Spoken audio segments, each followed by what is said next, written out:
What's up, Ohana Exotics, and welcome back to another video. I know it's been a while since I made a video, and I am sorry for that, but life is busy at the moment.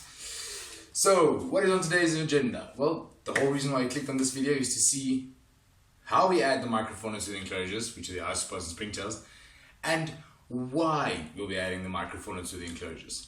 So, first of all, we're going to start with the cages to my left. Then we're going to progress back to the cages here behind me. And yeah, maybe we'll even add some to the wooden enclosures depending on how I feel. And then as we go, don't mind the new snakes you guys see. I mean, it's just a few odd boreal vipers and then some cobra thingy over here. No, for real though, don't mind them. There's going to be another video coming out on why they're here and what snakes are here. So yeah, stay tuned for that video as well. Turn on the post notifications, guys, so that you guys don't miss it when we upload videos. But alright, let me get the microfauna. Alright guys, so we're back. Damn, my head is itching. Wearing a hat the whole day is seriously not fun.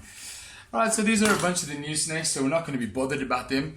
What we're going to be bothered today are these guys, which are the enclosures you guys also really haven't seen yet. It's just basically an upgrade for the Schlegeli enclosures. But yeah, let me show you guys what the microfauna is going to look like that we're going to be using. Oh, this one got out. Oh, it's still alive. Great. Alright. So it's rolled up in a curly little ball. So you guys can't really see it. There we go. A cool little, see if I can get you in focus. A cool little buggo thingo. But these are all isopods, of course. So we're going to be introducing isopods to our enclosures. Don't do that. Yeah, oh yeah, I wanted to show you guys the isopod bin. It's pretty freaking heavy. Now this bin has been going on for quite some while. As you can see, it's very dirty. Well, it's because it has ground in. Let me see if you guys can see properly on this one. Bunch of isopods. And then you should be able to see on this one, yeah, of course. Bunch of isopods and some few dubia roaches. They just help sift the soil. Some more isopods, and then these are all old snake skins. Crushed, right? I mean, this was the big Kestrel rattlesnakes shed, and it's pummeled. Bunch of isopods. So yeah, we're going to be adding these to the enclosures. So I think we should have enough now. You guys probably gonna have a hard time seeing them, but there is a lot of isopods and springtails in here. It's pretty hard to pick up on camera, I guess. But yeah, you guys are gonna have to trust me. All right, so here we go. Let me just set you guys up so you guys can have a nice view. All right, hey. And then all we do is we just take the isopods and we just place them into the enclosures. Just want to make sure we actually get just isopods and springtails in and not just the substrate. There we go. You can already see them running around. Can you guys see them? There you go. You should be seeing that one running around quite nicely. Oh, I see you all breaching now. All right. Let me see if I can get you guys closer. Isopods are running. And then we move to the next enclosure, which is another Schlegeli one. Right, so why do we use springtails and isopods in our enclosures? Well, guys, the answer to that's really simple. Springtails and isopods are known as what we call a microfauna. So this means that they are a tiny species of insectoid that clean up the enclosures. So they eat all dead and decaying matter, which of course make them very valuable to our snake keepers. And yeah, you guys can have a look at them. Look at them running around. Yeah, so these guys are really good for enclosures. They help clean up all the bits you miss when you clean the enclosures. So let's say, for example, you pick up a big poop and then you miss a few. These guys will make sure sorry these guys will make sure that they get the lost few. Alright, so now for the next, which is another Schlegeli enclosure. I don't know if you guys can see the bugger there in the corner. There you go. I still need to take the foam off at the back of this one. These are all things that I converted into enclosures. But yeah. So they still always work. Be free, isopods, be free. Run, my children. Run wild and experience life. Alright. Oh man, now I'm going to need to clean these tubs above them. Okay, so yeah. And while we're on the subject of why these guys are so useful, another major plus side to why springtails especially are so useful is springtails actually eat mite eggs. So I don't know how many of you guys knew that. Another Schlegeli there in the upright corner. I don't know how many of you knew that, but yeah, springtails actually eat mite eggs. So they're a very good way of preventing a quick mite spread if you have. Although, please do take note that if you do have mites, your F10 or your Carrington or whatever product you choose to go with to disinfect and to clean your collection will very most likely kill your isopods. So, yeah, it's kind of a catch-22, I guess. I think we're almost done with this bin. Alright, so these cages are done. We're not going to do the purple mangrove one over here. That cage needs a major upgrade, and it's all in the next videos. You guys are probably wondering why this next in here, because it was in one of those enclosures. Well, because reasons. Alright, so moving on to the next round of enclosures, which would be the Gumprecht enclosure. Can you guys see him there in the top left corner? Beautiful male. Alright, but we're going to be looking at the ground because we want to see the isopods when they go in. So what I'm going to do is I'm just going to take the last bit of isopods that we have in here. Oh, these are actually quite too much. We can split them. We're just going to be doing this. Taking isopods and chucking them in. Covering them up in leaf litter. So a nice thing about isopods as well is they do tend to outcompete any other insects that you have. So let's say for example, you have fungus gnats, in Afrikaans we know them as muggies. The isopods eventually outcompete the fungus gnat larvae, and then that means the adults are no longer in your enclosures. So then you no longer have fungus gnats to worry about. So yeah, these guys are obviously very cool and useful for a lot more than just cleaning up your enclosures. Yeah, okay, so this last bit I'm just gonna chuck in there.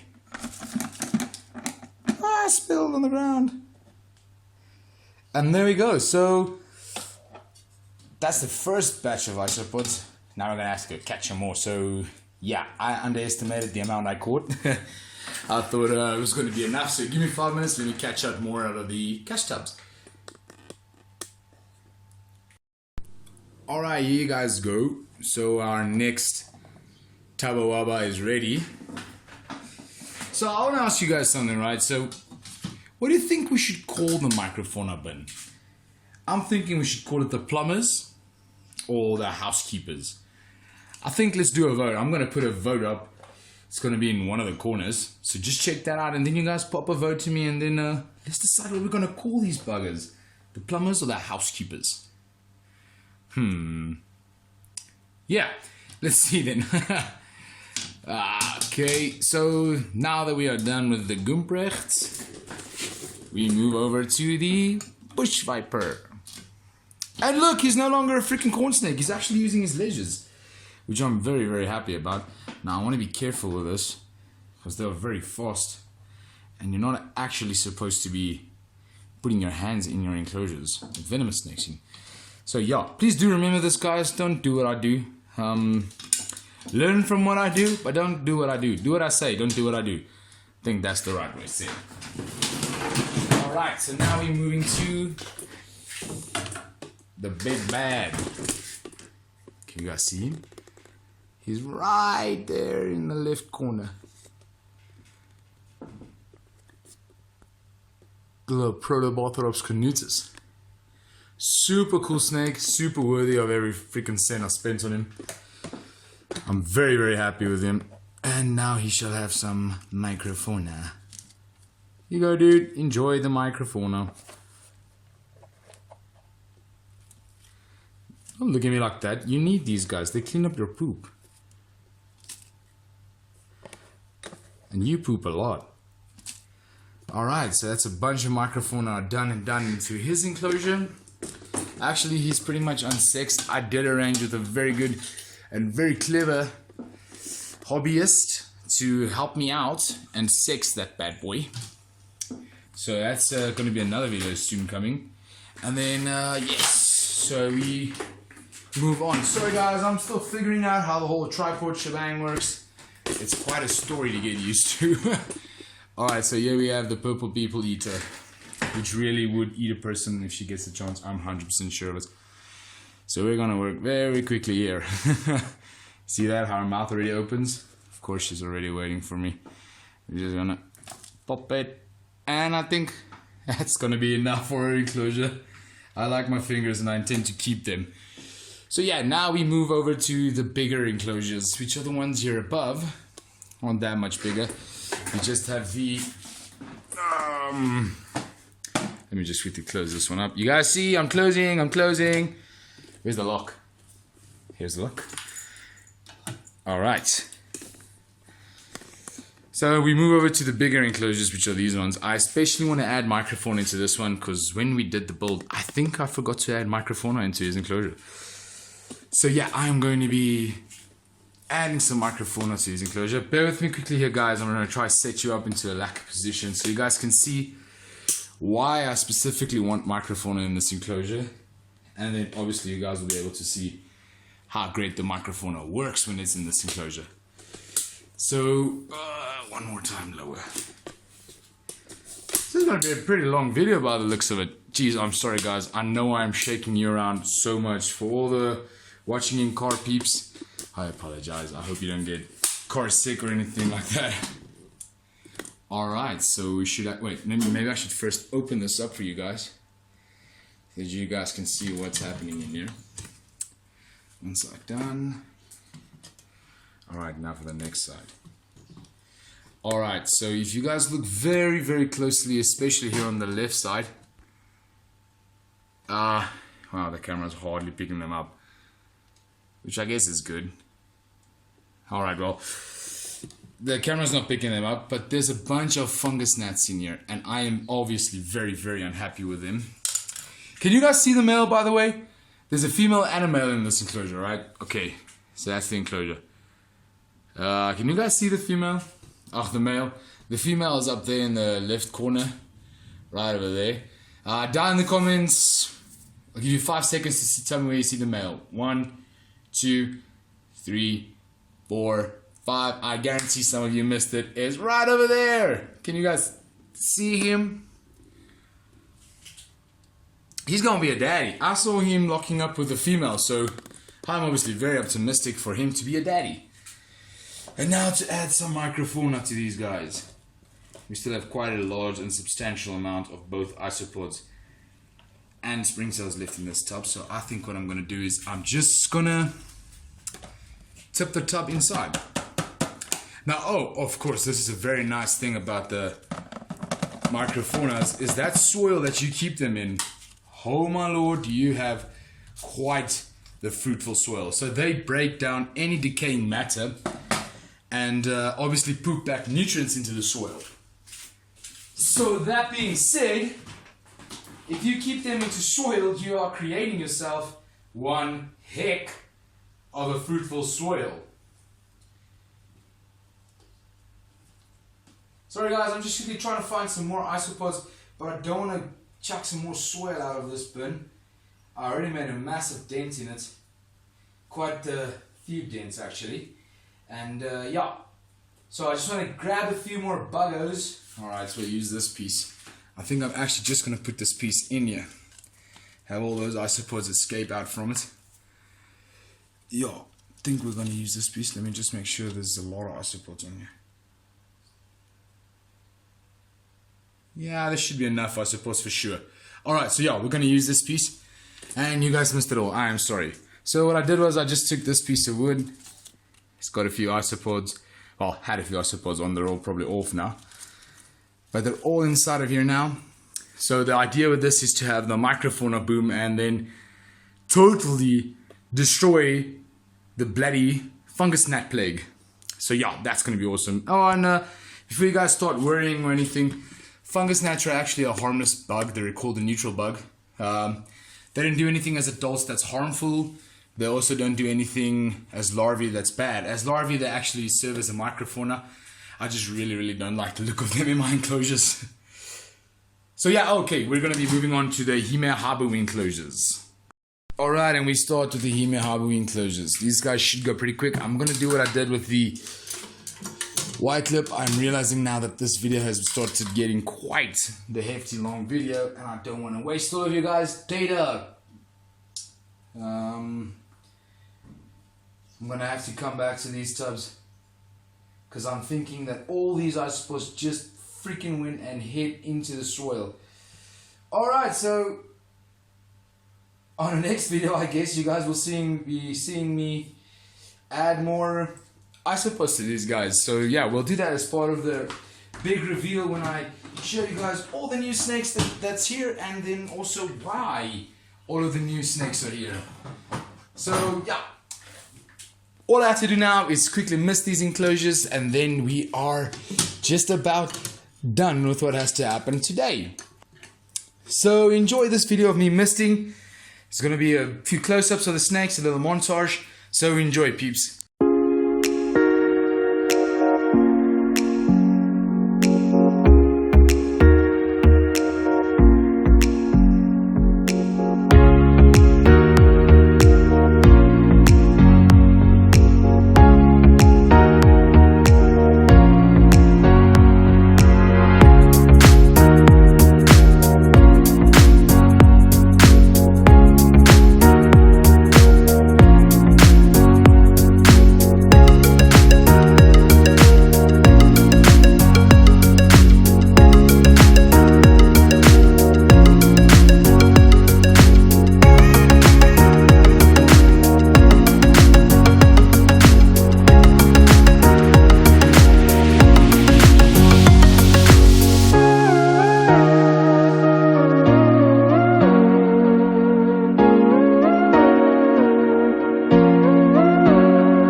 Alright guys, I hope you guys had a blast. I hope you guys learned something. I hope you guys understand the importance of microfauna now. And I hope to those that were doubting, now know what to use isopods and springtails for. Alright guys, we're going to close this video here. If you do like this content and if you want to support us anymore, hit the subscribe button for me down here. If you did enjoy seeing these cages and you want to see them getting done, hit the button over here. Turn on those post notifications so you guys can see when the next video is coming out. From me, this is Ohana Exotics, and I say peace out.